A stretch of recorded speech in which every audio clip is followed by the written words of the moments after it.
Welcome to In the Gutter, a podcast that is all comics, all bangers, all the time, with story expert Lani Diane Rich and superhero scholar Joshua Unruh. One of the hosts has read almost no superhero comics, and the other has read almost all of them. We'll let you sort out which is which. And now, In the Gutter. Look, here's what I'm saying, though, Joshua, is that we haven't recorded together in like 3 months, 2 months. It's been a little bit more than 2 months, right? I am not going to lie to you. I'm just feeling really rusty.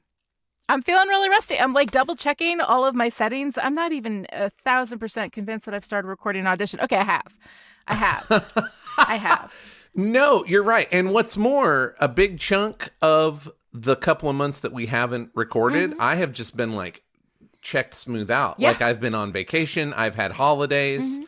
I, just have been, because it's their winter break. I've just been spending all kinds of time with my kid. Like I've just been like, oh, is there work to be done? Like even at work, I'm like, no, I'm here to eat cookies and drink eggnog. No, it's like we're not. It's nuts. Like I haven't like worked the way that I'm used to working, which is like 60 hours a week. Like I have not done any of that.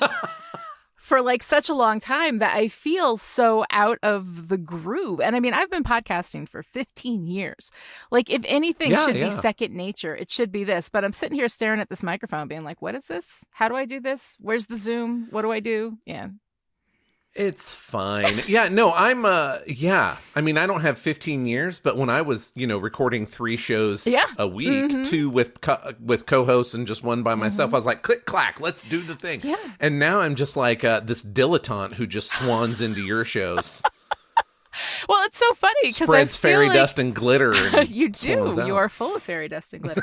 But it's just like that crawling back on that horse. I feel like that person who's like, spurs are caught in the foothold on one side, and then they're dangling off the other. And just getting their head hit on rocks as the horse goes racing, which is what you deserve for jumping on something's back and making it take you somewhere. But anyway, I'm just saying, like, it's rusty. Like I don't know how this is going to turn out. This recording might not be awesome, but I don't care because we're back, and I'm so excited to be back here talking about comics with you. Yes, it's very exciting. Although, as we have discussed we may be a little at odds about this one. So speaking of being rusty, here we go through so many episodes where we are just like vibing and totally on the same page. And then this one, it's going to be like, well, no, it's been a nice partnership. All right. For those of you who have not been following along with all of this nonsense. Okay. So your favorite superhero character is who?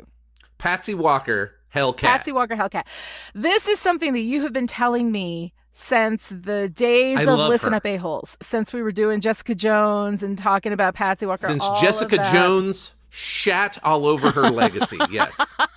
Right. And I didn't like, I think she was going by Trish, I believe, in Jessica Jones.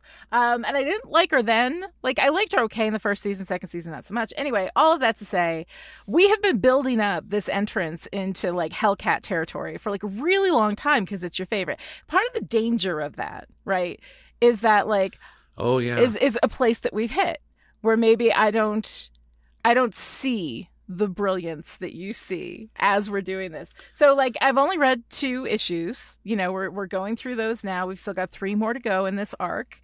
I think that I'm very interested to see, but I mean the nice thing is though, in issue number 5 we are going to have a special guest coming in to visit with us.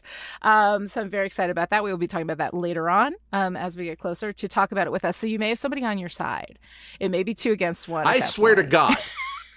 I swear to God, if I have to fend off 2 Hellcat haters.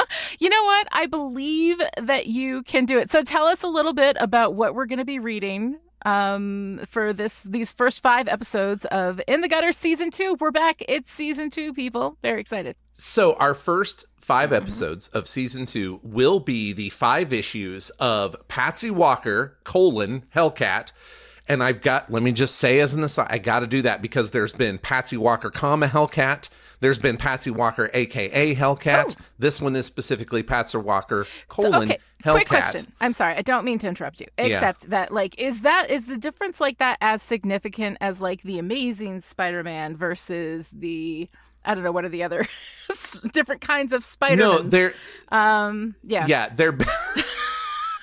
Yes, they're basically the Ohio different Spider-Mans, yes. Comic book titles. Oh, listen, we literally had...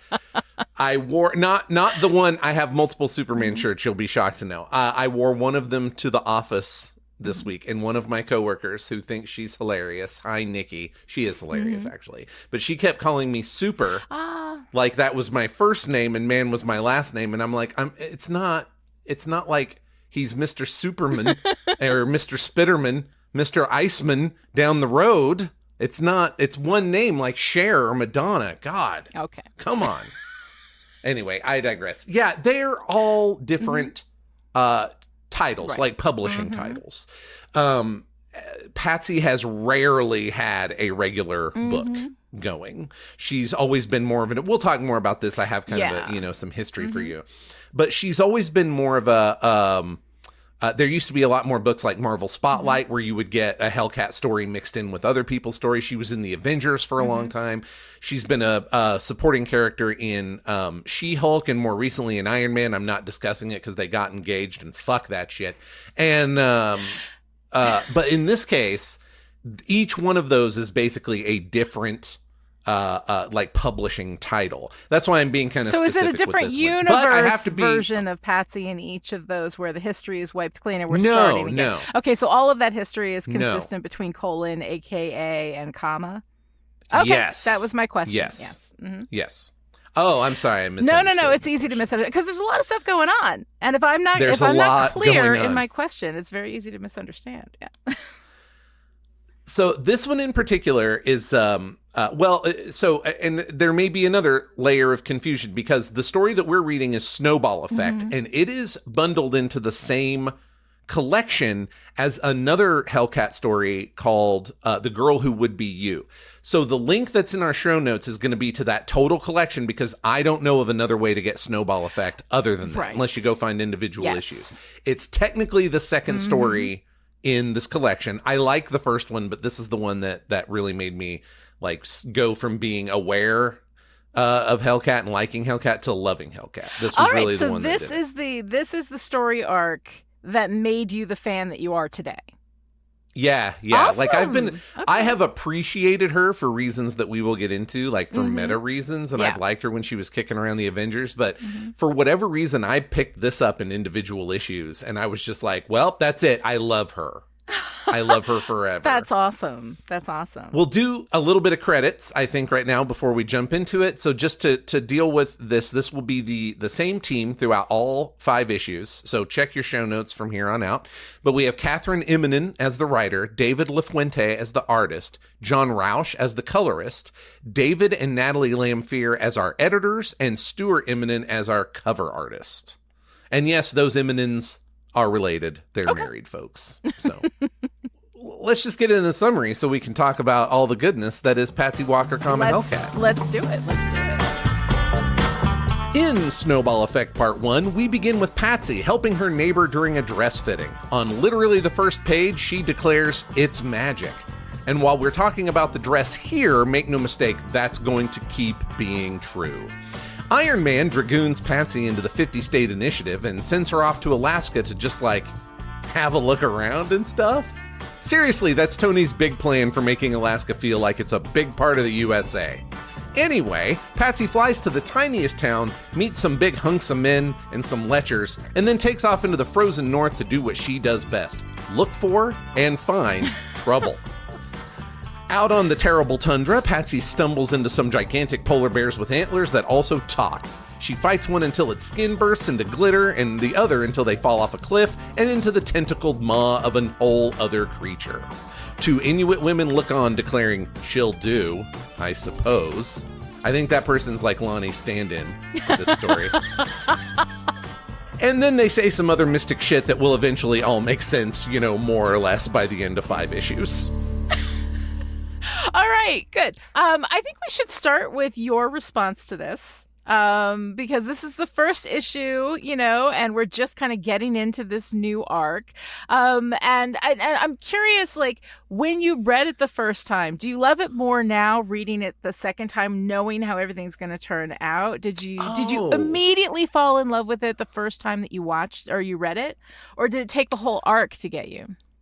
No. Okay, so remember, I was buying these like monthly every Wednesday, so it really hooked me at least enough to spend $3 a month later. Yeah. No, I think it pretty much, I don't know that it sunk me as a Hellcat fan immediately in the first issue. Yeah. In fact, there's a conversation with a mystic spirit later that I think is the moment where I said, well, fuck it. I love her now. That's in like issue 3 or 4. We'll find it. But it definitely hooked me for the series. Like, again, I kind of knew who Hellcat was. I love this art. Like we'll really get into the interior stuff as we go, but I love this art. It's got a real like well, it's not just feminine, it's really girly, right? Yeah. Like I feel like there's a difference there, like the coloring is really soft. Patsy looks kind of like a fashion doll that will also beat you like a penny nail.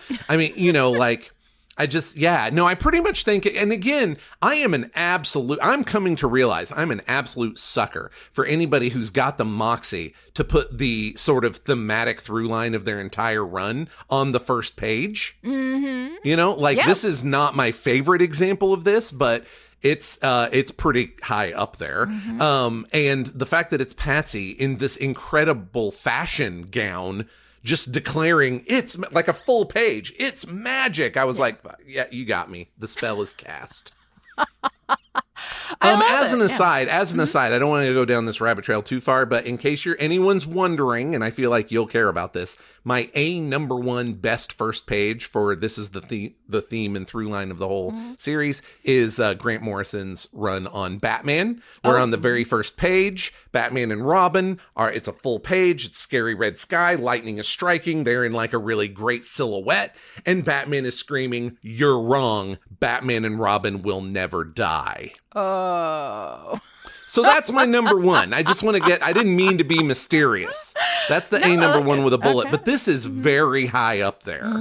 So, yeah. No, it's, so I love it. Yeah. I think, okay, my reaction to it was it's a lot of, I appreciate the like feminine colors and the feminine approach, but I do feel like it portrays this woman as like, being incredibly like silly and superficial and thoughtless, like there's like she's wearing this dress in the opening, right? She's got this friend Ruben who is a fashion designer at school, right? And this appears to me to be like Ruben's final project or something that is clearly very important to Ruben. And she's wearing the dress and she's all excited about it. Then she gets a call from Iron Man. She takes off the dress. She throws it in Ruben's. Ruben is outside already somehow on the fire escape. She shuts the window and then throws the dress at him where it's against the window. Like the lack of any concern that she has for anybody other than herself, and the idea that like what I am seeing, and I may not be seeing this correctly, is somebody whose entire purpose is to be cute and kind of flighty and like not thoughtful at all. Like that already to me like sets me, like where I'm not enjoying the character as much. And then so like when it came to my notes about like we have an overall response starter, I'm like, maybe it takes time to warm up to Patsy. Maybe she's just not my taste, or maybe I'm just not getting the context. And I would like to say that I'm definitely in that kind of like third space with this, because I've had lots of things like I love Buffy. Clearly I love Buffy. I dedicated a huge chunk of my professional time talking about Buffy. But when I first saw Buffy, I didn't really get it either, and I didn't particularly care for it. Veronica Mars had a similar experience, and ended up absolutely loving it. So I think that like my door is not closed at all on Patsy. I just feel like maybe I need a little more context to understand her, because my first impression of her in that first opening movement with her and Ruben is that she is incredibly inconsiderate, that she's, like she gets this call from Iron Man and she's like, I want to go to Florida. And then Iron Man's like, no, Alaska, and it's supposed to be like this whole thing. I mean, I lived in Alaska. It's out of all the places I've lived, it's my favorite place to live. So when people use it as the butt of a joke, I don't care for that. I think it's one of the most beautiful places on earth and I absolutely love it. But it's like this thing like where it's this terrible, hellscape that she has to go to or whatever. And, and then also that we don't have like any kind of clear goal going on here. The Iron Man is just vaguely like, just go and give it a flyover, and just make sure that they feel like they're being paid attention to or something like. So all of that together in the opening moment, vague goal, not a strong sense of who Patsy is or what she wants. And what I see of who she is incredibly inconsiderate and kind of like her whole thing is being the cute, quote unquote, dumb girl, right? Which is not a great space for me to start where we're in this space that has been dominated by men and male stories, that the female lead now is being presented kind of as a stupid, flighty, her best quality is that she's cute. So like all of that together, and again, I may not be understanding that correctly. I'm just saying that's the first impression that I got, and that kind of stuck with me. One of the variables that I'm keeping an eye on for our different reactions to this is the amount that I knew about Hellcat when I showed up. Oh, yeah. Now, I'm not going to say that everything I tell you about her is going to suddenly make this characterization your favorite thing ever, but it definitely informed the way that I read this. Okay. So I want to kind of put a pin in that until we do the big meta history, because we've got a little more art and stuff to talk about. And the history, I don't want to say it's overcomplicated, because I've done this a little bit for Jessica Jones, but there are layers to it that really make me love her as a concept before I love her as a character, right? Right. So we'll see some of that character context may help you getting to the end, or at least the middle of this, where you start to see that that's largely an act, that her, she's very competent. Good. And it's largely an act for specific personal reasons, may bring it home. Yeah. Or you may be like, no, I do not have 20 years of Hellcat love or interest to carry me through this. She's terrible. We'll see. Yeah. We'll see. We'll definitely see. We'll see when we get there. And clearly she's not a perfect person. She got engaged to Iron Man. Oof. Gross. Gross.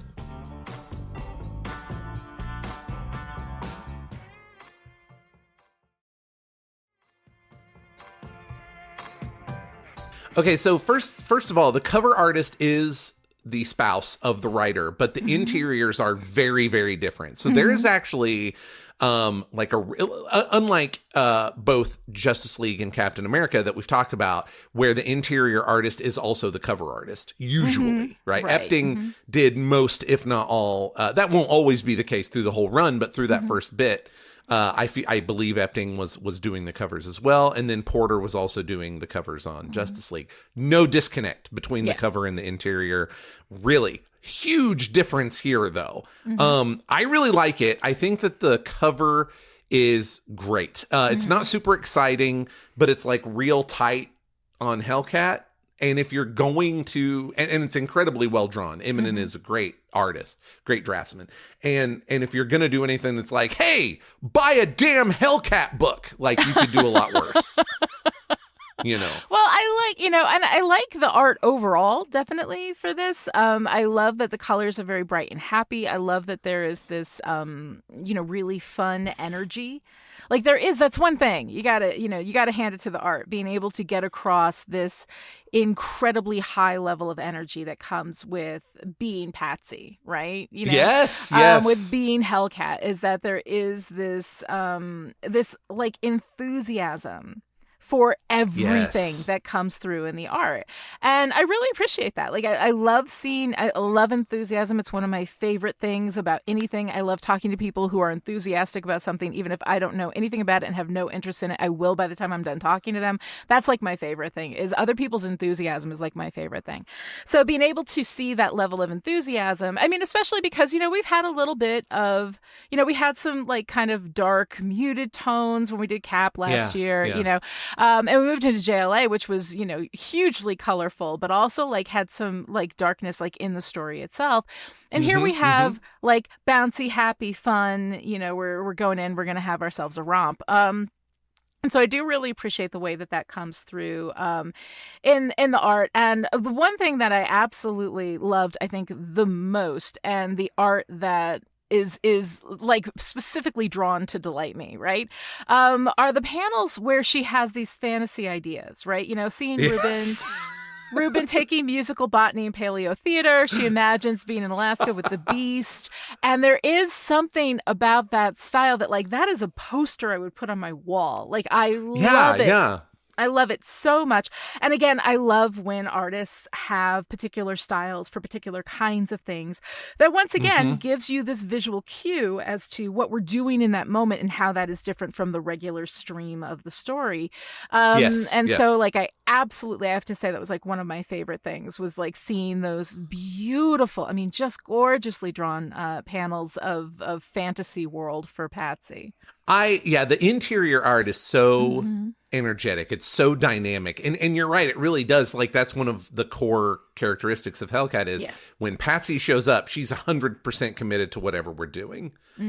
Like she's annoyed about Alaska for a minute and then she's like, fuck it, it'll be great. I mean, like, just like she just turned on a dime because that's how, well, if it's not Florida, we'll make it awesome. And the colors really are still super bright and vibrant like JLA, but to a certain extent, sort of, I don't know, a little less saturated. And then when you go into the fantasies, her internal fantasy world, it becomes like almost pastel. Yes. And we're going to get into some actual fantasy world, like where she's no longer on this earth more, or like, you're not sure what's happening, but it's magical business. And that will look completely different than her internal fantasy. Yeah. The interior art is just really great. Really great. I gotta say, like, all of this work reading comics has been such an exercise in appreciation, right? Like, because the thing is that you can look at a panel and be like, wow, that's really cool. When you think about what these artists do with 24 pages, like, it never ceases to amaze me. And of course, I've talked about this before, but we've named the podcast In the Gutter for exactly that even the empty space is used with purpose and there is meaning in the empty space, between the panels at the edges of the pages. And so much of that, it doesn't matter how many times I read a comic book, or look at a graphic novel. I am amazed every single time I think about what these artists are actually able to do and the amount of power that they have in conveying that storytelling. And it can, that goes with the writer and it goes with the scripting, and in the scripting, those directions are given and this is the general energy. But the translation of the script into a visual product and how hard these artists work and how often they aren't given respect or credit or anything like that. Like, it's just, it's one of those things where I'm just like, it is truly amazing work that these artists do. And I gotta say, no matter what's going on with the story, or like, no matter what, I am always going to love and deeply respect like the work that is being done, the efficiency with which writers tell their stories in these spaces, the incredible power that the artists use in conveying all of that and giving, this like layer of meaning that if we just stop to look at it long enough, you can just absorb it through your skin. Like, it's amazing. It is incredible. So like, I really do, like, as much as I think I struggle with Patsy as a character, the work that's being done in this, and the way that this is being put together, I'm amazed by that. And I'm very much enjoying that part of it. There's one particular aspect of that I want to draw out, is that every now and then, Patsy has a fashion show. Yeah. In the middle of the story, and I love it because she has a background as a model, actually, like in character, and and of course she's going to be a person who cares about her clothes for a variety of reasons, and then every now and then LaFuente just is like, yeah, look, she's having a little fashion show for herself. And as a filthy dilettante, a casual observer of fashion, I love it because it's so good. I don't know exactly why, but I can look at it and be like, this is incredibly fashionable. And I mean, I'm sure I'm wrong, but I look at this like big scarves and huge furry cuffed, coats and stuff, and I'm like, this could be contemporary now. Like it's all knee-high leather boots and fluffy earmuffs over her mask and just all this stuff where I'm like, I see people dressed like this now, and it's been, I don't even remember, like 20 years. Yeah. Close, 15 years.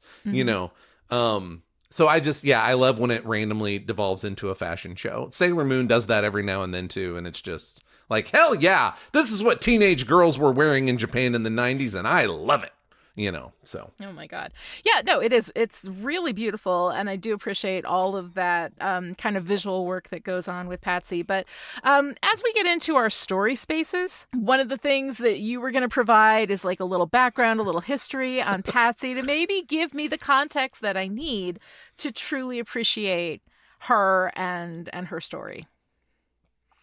So I have to start at a meta level first. Let's go. Okay, so Patsy Walker originally existed before there was a Marvel Comics. Wow, she's early. Yes. She and her friend Hetty were the headliners of Patsy and Hetty, a kind of teen romance comedy book like Archie, but with the not quite so gleaming, I'm like having it was a vague memory. I feel like you've talked a little bit about this maybe in Listen Up A-Holes. Yeah. Probably when we cover Jessica Jones, because I thought that would be my only opportunity to talk about Patsy, because in as much as Trish is Patsy, which is questionable, but there you go. It's a version, let's say. But yeah. So she was this kind of like rom-com icon, really. Like she had multiple spin-offs. This thing sold. It was incredibly popular.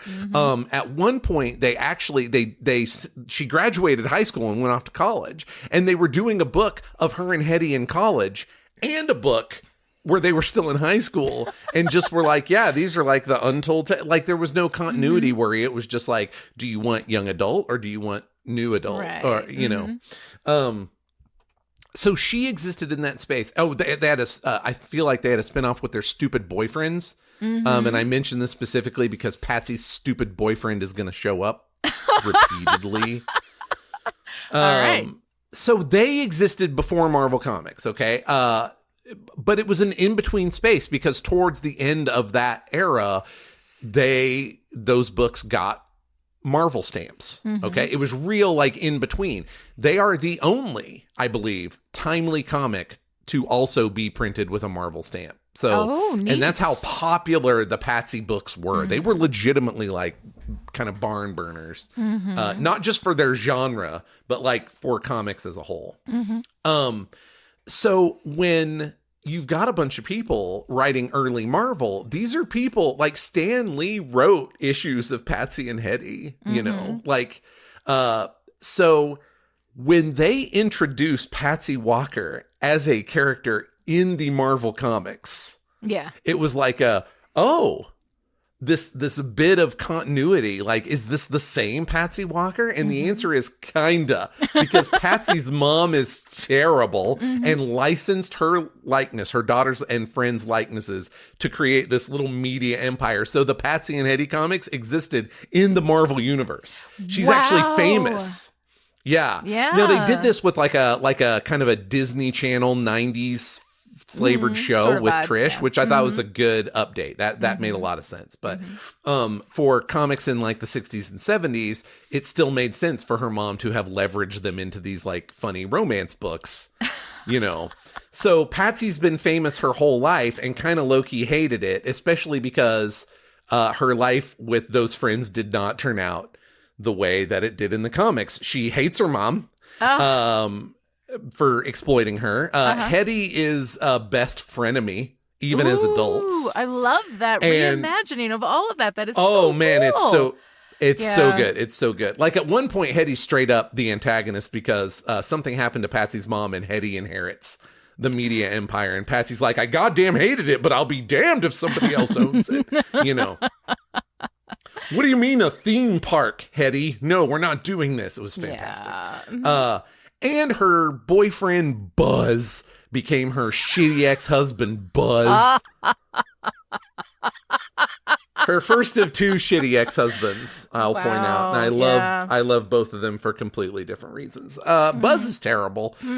Buzz is so obsessed with Patsy that even after they're broken up, when she becomes a superhero, he lets Roxxon turn him into a supervillain just so he can fuck with her. Oh. And as she is Hellcat, he is Mad Dog. It's so pathetic. Oh, my God. Buzz is the classic guy that can't let go. It's fantastic. Wow. Yeah. So how this happens in the Marvel Universe, she gets introduced as the Beast's lab assistant during a time when the Beast was not with the X-Men and only kind of tangentially with the Avengers. He was mostly working like as a scientist. She's his lab assistant. She finds out that he's the Beast, that Hank McCoy is the Beast. She fangirls like crazy because she's always been a huge fan of superheroes. Right from jump, she's like, I always wanted to be a superhero. And through the Beast, she winds up hanging out with the Avengers. And this is when I, like, retroactively, I wasn't reading these books, but this is part of the stuff that I love about her. Yeah. She just went on adventures with the Avengers. Not as Hellcat, as Patsy Walker, because she was just hanging out. So she's like learning to fight from Captain America and helping Beast in the lab, and you know, like just like, oh, are we going on a spaceship to another planet? Fuck yeah! Like she was just down. And along the way, she met a character who was wearing the blue and yellow costume that Patsy would get and calling herself the Cat. And eventually that character retires that costume because she becomes an actual half tiger woman named and goes by Tigra, where she's just running around in tiger fur in a bikini. It's a lot of choices. And Patsy takes the costume over and calls herself Hellcat. And it's the costume that gives her, like, she knows how to fight from Captain America. She's already very resourceful and very smart, you know, because she's been surviving as a completely normal person running around with the Avengers. And this costume is what gives her, like, the grappling claw. And the costume is mystical. Like, it makes her stronger and faster and all that good stuff. So that's what gives her the superhuman power. So now she's running around as Hellcat. Okay, along the way of running around as Hellcat, she meets Damon Hellstrom. Damon Hellstrom is an occult detective, and the cover of his comic books, I feel like I should tell you, is Damon Hellstrom, comma, son of Satan. That is not hyperbole. I love it. I love all of it. I know, it's so great. They backpedal a little bit off of this because there are multiple Marvel Satans. But I mean, out of the gate, he's kind of a star of this horror comic where he's the psychic detective, but he knows magic and shit. But he's literally half demon. Like, he is the son of one of the princes of hell. You know, he's got a sister named Satana. They fucking hate each other. It's delightful. Love it. So Patsy and Damon meet and fall in love, and they get married. And it's a little tumultuous, as you can imagine, especially when Patsy discovers that son of Satan is not a job title. It's what he actually is. And she gets a look at her father-in-law full in the face, and it drives her crazy. And there is a time when she is, like, institutionalized. She's not doing very well. Damon's doing his best to take care of her. But in the end, trigger warning for some self-harm and suicide, she does kill herself. She kills herself and goes to hell. Oh my God. Because she married the son of Satan. Now, Damon tricks the Avengers, especially Hawkeye, into going and getting her back. Hawkeye thinks that he's going after his dead wife Mockingbird's soul. He actually comes back with Patsy's soul. It's Damon being shady as shit. When she comes back, she also has some, by the way, Patsy has some run-ins with Titanian technology. That's like Thanos of Titan, where she gets some low-level psychic powers. These are all augmented now by the fact that she went to hell. So her costume now, she's a little stronger and a little faster. She can summon her costume from nowhere, like it's just part of her now. And she can kind of smell magic and psychic powers, especially magic. She just senses it. Wow. So, which they mention in this book. Yeah. That there was, like, this sense of, that's one of the questions I have later on in the thing, is like, it's where did real her powers fuzzy come from? Yeah. Yeah, it's real fuzzy. So most of her powers originally came from the suit, but now the suit is basically mystically a part of her because of this time that she spent in hell. And she came back with the additional ability to sort of, like, sense magic and stuff like that. Now, since then, she and Damon have divorced. Like, they're not together. But the thing, I guess, the stuff that I really appreciate about this is that well, there's a meta space too, where this character translated from one entire genre into another genre and basically stayed herself. Right. And then she was very much like a viewpoint character for us. She was the fangirl that got to actually go on adventures with the Avengers. Right. Like the Justice League kind of had a kid sidekick for the group, like Snapper Carr. Like you had some of these normal people characters hanging around, but she actually did stuff, with them. And then when she finally gets her wish of becoming a superhero in the mighty Marvel manner, it's kind of fuck terrible for her, but she refuses to see it. Like I'm just having, my life's harder. My shitty ex-husband's now a supervillain who's trying to murder me, but I still am a superhero. It's my life's dream, And then all this other stuff with the mental health issues and the suicide and coming back from actual hell where she was like a gladiator in Hell's Coliseum. She comes back from that. And this is the place where you might appreciate, and this is a little bit of a cliche at this point, but a lot of the personality that Patsy puts forth now is very much like trauma response. She is very intelligent. She's very competent, and she will beat the living hell out of you if that's what the job takes. Like, she's good at this. She's also like beautiful. She worked as a fashion model before she was Beast's lab assistant. She and Hetty both worked like there were fashion magazine. There's a whole thing. So she knows she's beautiful. She knows she's smart. She knows she's competent. But now she kind of has this I knew all that when I came to this book. And so when I started reading this book, I was like, oh, this makes sense. This is the wall. This kind of like Blythe attitude is like the wall she puts up because she cares a lot. You'll see as the story progresses, she gets very emotionally invested in what's going on with the stuff. But there's always this kind of like, just like barrel through, she's Teflon, nothing can stick to her, and some of this is, she knows she really cares. She knows she's going to get involved, but that's hurt her before. And so this is kind of her, like her force field to that. And I think that there's absolutely a space to discuss where that's kind of like not great toxic behavior. But as far as like, to the people around her, right? But just looking at the character as a whole, I really appreciate that so many, especially in Marvel, so many people or characters that would go through all that would come out the other end daredeviled up, right? Like gritty and scuffed up. And she decided she was going to come out shiny and happy and, misery and sadness be damned. And there is like, look, there's some ways that plays out that may or may not be great, but as an ethos, I appreciate this. A lot. Well, so that's kind of big picture stuff. I've got bouncy puppy in me too. I've been through some shit. I got bouncy puppy. Like, I get that energy.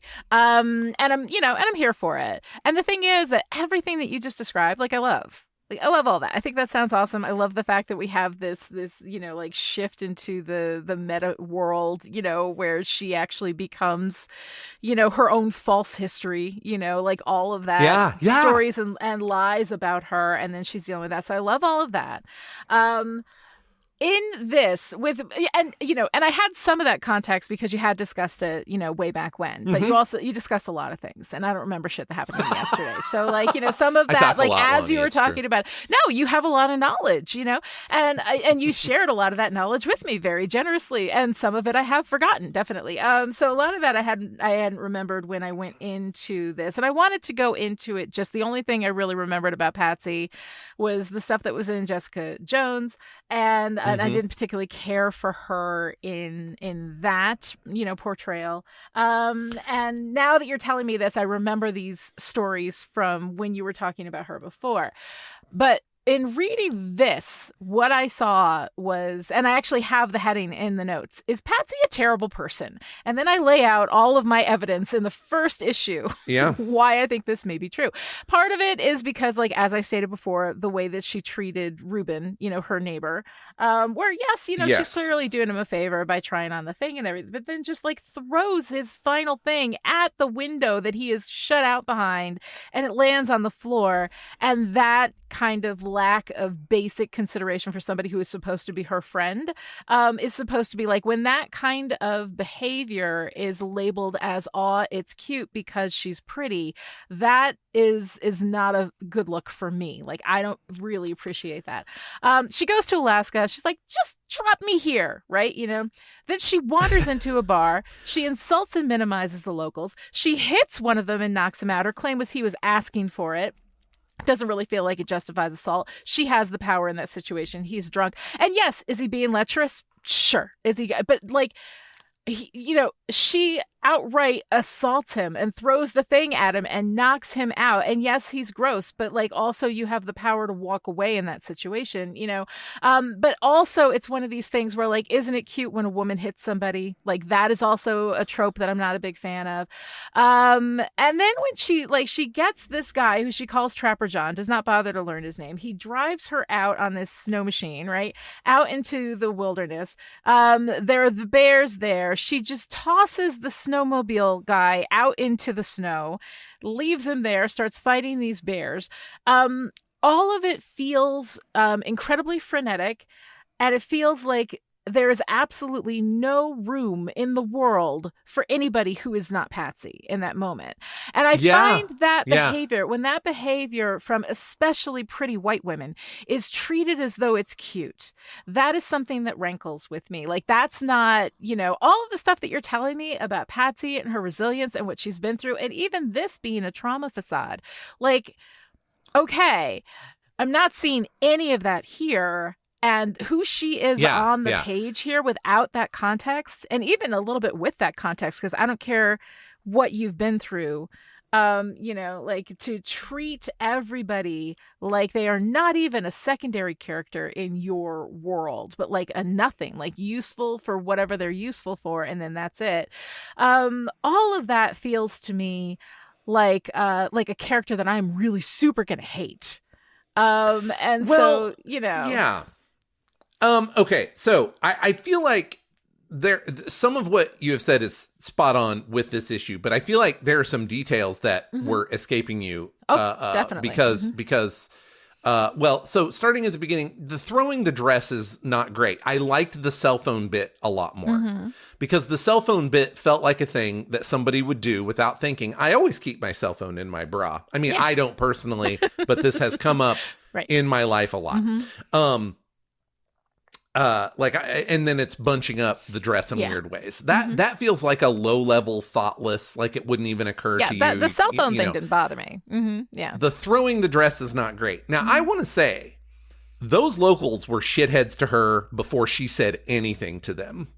They were already, I hate tourists. Like, they were dicks. And the lecherous one grabbed her ass. Yes, no, all of that, absolutely. However, No. I am pro dudes who randomly grab women's asses getting their teeth knocked in. I'm on record. Here, bring it up against me now. If you're a man and you put your hands on a woman in public, I hope that she is physically capable of feeding you a chair leg and then proceeds to do so. Yes. You have it coming. I don't care. The power differential does not fucking matter to me. If you thought you could get away with it and then you couldn't, that's the universe doing me personally a solid on behalf of less shitty dudes. I will admit, I missed him grabbing her physically. All I saw was him talking to her. When she does the whoop, that's... I missed that. Because he's coming in way low, and then the next panel she's like, whoa, like that's I believe 100% that's the insinuation. I thought that was just her energy, like she's just got this like frenetic energy. So I didn't know that he had actually like grabbed her, and in that case it definitely does change it a little bit. But the way in which there is this generally dismissive treatment of everybody, basically of everybody in her world, everything is about Patsy Walker, and it's supposed to be cute. Yes. And that to me, and especially because you go into this small town and like they're doing this whole thing through Alaska. They're mocking Alaska. They're mocking the people who live there. There's like this very, like, it feels, a very white kind of perspective on, a small town that has probably a lot of indigenous people in it, being treated like it doesn't matter and none of the people there matter. And the guy grabbing her, absolutely, then I'm okay with her throwing the thing at him. Did not catch that in my initial I read it twice. Did not catch that in my initial read. But all of that, like, for the record, that's kind of a Looney Tunes bit. Yeah. Like whenever somebody gets their tuchus grabbed in the Looney Tunes, that's the reaction. And I think again, there's a lot. As we've discussed, there's always a lot going on. Yes, in any, absolutely. Even the worst, kind of the least well put together, like grab your average Silver Age comic book that was a thin dime to just get a kid to pay attention. Even in those, there's layers and layers. So I just, I do feel strongly about the fact that the locals were dicks to her as an outsider first. So that's the energy she responded with. And again, in real life, but they weren't dicks feed to her that guy first. his teeth. She was a dick from the air. She was a dick from the air. The way that she was talking about this town does not matter. Does not matter. Okay, for us. Right, but when she walks in the bar, they're shitheads, and she responds with shithead energy. She went in with shithead energy. She was in that plane with shithead energy. She was dismissive of every little part of Alaska. And everything was like, so no, her attitude was shitty to begin with. And then she walked in and they were shitty to her. Absolutely. But at the same time, like, you walk in with shithead energy, like, I think that you draw to you what you bring into a situation. And she's had shithead energy since page 1 of this issue. All of it. I will also say it's 1/5 of a story, and that some of this, in fact, no, this is not a defense for this issue, but I will say, these are tracks that are being laid that will be not, I don't want to say explicitly dealt with, but definitely in the way that Patsy's reaction to the overall situation shifts and evolves as she goes. I don't know that they, like, I wouldn't say they hang a lampshade on it and be like, boy, I sure have learned a thing about Alaska, but I think that does happen. So keep your eye on some of that. I feel like that's the same for, we'll get into some possibly dismissive reactions to, like, indigenous people and their beliefs. But again, I believe seriously they're doing a thing with purpose, so we'll see as we go, and maybe they are, and, like, I'm definitely open to that. I'm just saying that, like, this impression of Patsy from this space, and of course, like, it moves into, like, this really bad impression that Patsy is making on me, and then of course, like, for me, a spongy story. Like, like, what I know about her at this point is that she can kind of detect psychic activity. Iron Man is calling her and being like, go out into Alaska and just give it a flyby, just to make sure there's nothing going on. She drops in the middle Iron Man, also famously a blithe dick. Yeah, so, absolutely. Absolutely. We'll not argue that. But it's this very vague, it's not even like, hey, there's this shit going down in Alaska. I want you to go there. I want you to protect the people who live there. And that's why you're going. She is taking It's the Patsy Show to Alaska so that she can wander around and, have her, like, fashion hit people in the face while she's wandering through their lives.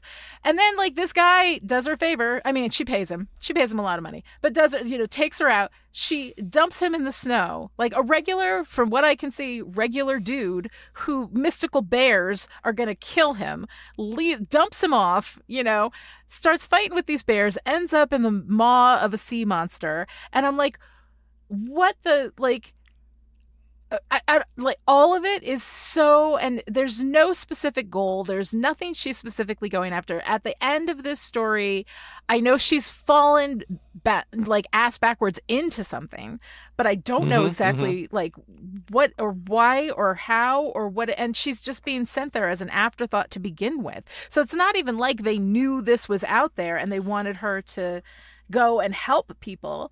She's just falling into shit. And so all of it is by the end of this issue. She's fallen into shit, the Patsy Walker story, I think. Story. Yeah, and I don't know, like that to me is something that I like a story that has a solid goal and that has a protagonist who's after something and who's trying to do something. And if I felt like she gave a shit about any of the people that lived in Alaska and she was interested in saving them, then I think I might be a little bit more engaged. But I feel like she is interested in just patsying the shit out of everything that she goes into, and she's just gonna patsy it up. And at a certain point, I'm like, it's just too much narcissism for me in a single issue. Like, I don't know. So it's not even about saving people. It's about, oh, this is a cool little, like bear that I can fight. And why does it have horns? And oh, now I'm being, pulled into this eldritch fucking sea monster. But I do love that the sea monster's name is Bessie. I can't remember if I think it's in the next issue. It is in the next issue, but yeah. But I absolutely love, like, when we get to that, like when we get to what, is going on underneath it, I actually like that. But it's because I like those people, not because I really particularly enjoy Patsy. So, we've got this spongy story. And then also I didn't know what her superpower was. You have now explained that to me in the commentary. So like, I appreciate that but I mean, at the same time, her superpower is also kind of spongy. Like what is this? What do you do? What do you bring aside from being like pretty and just a blithe dick? So this, at the end of this issue, that's kind of where I've landed on Patsy. Now, I don't know. I feel like the rest of the issue set you up to give the least positive reading to her saving her tour guide, because if Spider-Man shoved Mary Jane down an alleyway out of the way to fight the Green Goblin, I don't think we'd be upset with him about that. She does save him from the bears. No, I mean, like, without away from the bears. Yeah, but without, like, I mean, the thing is, if she had been even remotely polite to him in the first place, if she had shown any consideration, she tossed him away the way that she tossed the dress at Reuben. She tosses everything aside, and there's no sense that she values anybody else's time, energy, safety. Like, to me, he's being tossed away not to protect him, but he's an afterthought now because she found a bear. There's just something about the energy with which she does that stuff, that like the protective energy of Spider-Man towards Mary Jane. He loves Mary Jane. He pushes her back. It's because he's stepping in front of her and between her and trouble. Patsy throws this guy aside, right? Leaving him in a bank of snow because he literally does not exist in her world anymore. Like, she doesn't care about protecting him. There is no evidence to say that she gives a shit about protecting anybody. She's just out there patsying the shit up. That's how it reads to me. And I may be wrong, and I may change my mind as I get to know it better. But this first issue We'll see. Has not made me a Patsy fan. I just, and I'm sorry. No, of course. I think the variable of me showing up with that's one of the variables I'm watching, is that I showed up with some context. Yes. It's also possible that if I had the guts to be like a really toxic human being in my life, that this is the toxic version of me, where I'm just like, I would just be joshing through everything like Patsy's through everything. I don't think I got the moxie to live that way and sleep at night. That's the sleep at night. I also didnn't go to hell. You have consideration of it. No, that's true. I have not been to hell, so I cannot actually identify with a lot of Patsy's experiences. And I have to say, like, all the past stuff that you explained to me, like all of that, love it. Love it. Love the stuff that was going on with her. But there is the presentation of her in this issue that is, kind of a challenge for me to find the space where I can appreciate her. Mm-hmm. It's the interconnected universe problem, right? Mm-hmm. Like, we've seen this with both Cap and JLA, that when it works, it really works, right? Like even though I had to spend a lot of time explaining to you who Jack Monroe was, once you got it, you were like, oh yeah, he's totally part of the warp and woof of this story. Yes. Or a Flash fact, or Martian Manhunter's background. Mm-hmm. Like, you didn't bring any of that. The story still works. without it, but it's better when you have it. And I think this is one of those places where the story works, but maybe the characterization does not without some of that background. And they're not going to give you that background because you're a Marvel reader buying a Hellcat book. You're kind of already in. Well, nobody has the time for that. But I think that like her behavior, regardless of her background, like it still is just a problem for me. No, I'm dealing with the fact that I might love her because this is the kind of toxic person I would be if I had the huevos to be just a toxic person. I'm coming to grips with that and have done so in the last 2 days since I discovered you hated her and why. And I'm amazing? Like, oh no. But isn't it amazing what our favorite stories tell us about ourselves? Like I always find that an interesting. Amazing is a word. I think sometimes it's also distressing. But we learn a lot. We learn a lot from our favorite stories. And that's a podcast I definitely want to do one day, where I talk about people's favorite stories. And I'm like, what does this tell us about you? Except that I'm not a licensed anybody. I'm not a therapist. And I feel like that leads us into some dangerous territory that somebody needs to be then walked out of, And I don't want to. Okay, put a pin in that. We have plans now for another show. We'll find a therapist because I love every bit of that. I need somebody to unpack my distressing focus on this version of Patsy and how I'd be like, I'd probably Hellcat around the joint if I had if that was the an guts option to do so. Yeah.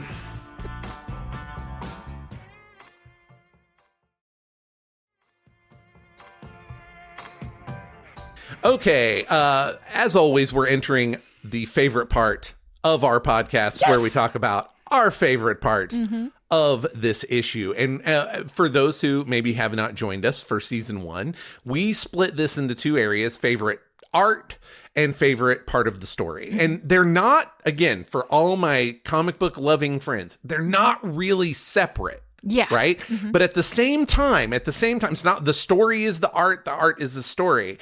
But I think personally, and the several episodes of In the Gutter that we've done bears this up, is that I can have a story moment, like a beat that I love, and the art can just be fine. Like it can just be 2 people talking, but there's this other page where the art is fantastic and I love it for whatever reason. So my favorite art is the page where Patsy is swinging the bear around by its antlers until its skin rips off and it turns into glitter inexplicably. This page makes me laugh like every time because it's so ridiculous. And when she hears the rip, she's like, I hope that's not me because I do not know how to sew like at all. So she's like, is my magical costume ripping? And then when it turns out to be glitter inside the bear for no reason, her response is weird but pretty. And I'm like, man, again, if there's lenses through which I want to see the world, weird but pretty feels like the kind of energy I would take out into the world, maybe without the rest of the Patsy toxicity. Right. So that is my favorite page of art. What is your favorite page, or how do you feel about bears being ripped into glitter? Okay. Bears being ripped into glitter, I kind of love, and at the same time, because I would not describe myself as like a girly girl in this way. But I do appreciate the things that are like definitely like glitter is deeply associated with femininity, right? So, if we're going to have a character like Patsy destroy a magical thing, it being filled with glitter is really on brand, like deeply on brand. And so I kind of like the idea of glitter being involved in any way with a Marvel hero beating the shit out of a bad guy. Like, for me, I feel like that places glitter, which is dismissed in a lot of the ways that feminine things are always dismissed, into this space of power, So I actually really did dig that. But I have to say, though, even with that, and I do appreciate that, and that's probably a good close second for me, the fantasy art, the panels with the fantasy art, I kind of want to buy a van that I can like cover in Patsy Walker fantasy art. It has almost this like Scooby-Doo van kind of energy, and I think that's why I think of it in a van, because the art in the fantasy panels has kind of a Scooby-Doo sort of, vibe in the artwork itself. And there's something about that I just absolutely love. And I love her, I think especially like where she's looking at Beast with like basically, I don't think she has heart eyes, but basically the whole energy is heart eyes. No, they're best friends. Yeah. So I kind of love that. And there's something about that just has this visual aspect that I really love. And it feels like I can lean into femininity in a comic book, which is a real fun, experience to have. I like that. But also like, I do love the Beast, but I also love the magical flying hipster horse. So choosing between those two is very difficult. Put one on one side of the panel van and one on the other side. Oh, I would love it. Yeah. I love this mental image. I feel like taking those panels and putting them on the side of the van is the feminized version of like an airbrushed wizard. Yes, exactly. On the side of the Death and I Star want on the it. side of the van. Yeah, yes. absolutely. Oh, absolutely. that's beautiful. But just the art style appeals to me so much. And so I absolutely, as much as I struggled with Patsy as a character, I did really love the feminized, approach to a space that is very, very typically masculine. And so that was a lot of fun. So on the story part, this is a little bit of a cop-out in a way, but I mean, again, it's a spongy story, and there's really no defense for that other than this is going to be very fairy tale-ish, so like, let's not get hung up on the details, which is a your mileage may vary kind of approach, right? But with that in mind, my favorite part of the story is just Patsy. Like, maybe she's becoming my problematic fave and not just my fave, but like, I just love the way she barrels through life.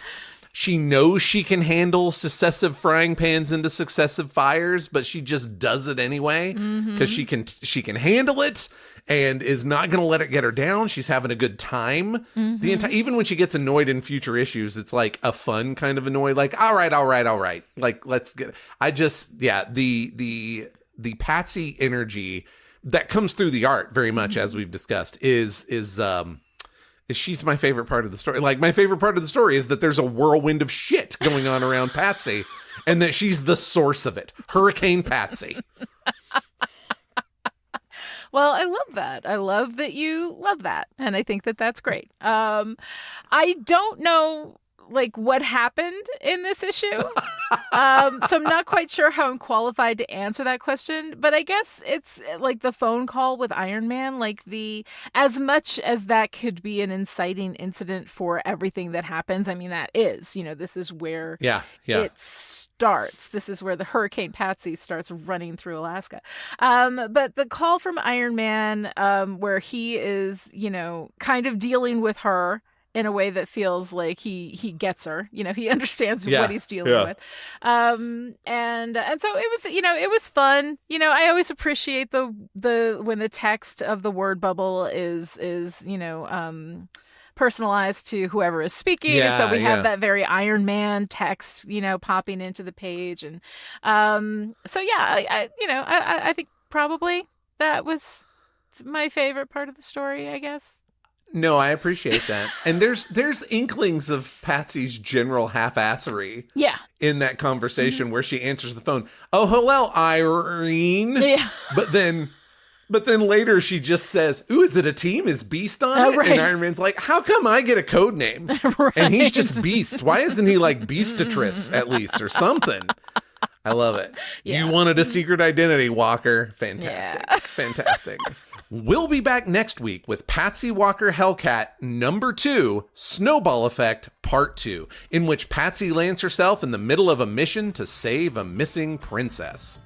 Until then, I'd like to see your angriest ursines, please. Thanks for listening to In the Gutter with Joshua Unruh and Lani Diane Rich. If you enjoyed this podcast, please consider talking about it with your friends, leaving a review somewhere, or supporting Chipperish Media, patreon.com/Chipperish.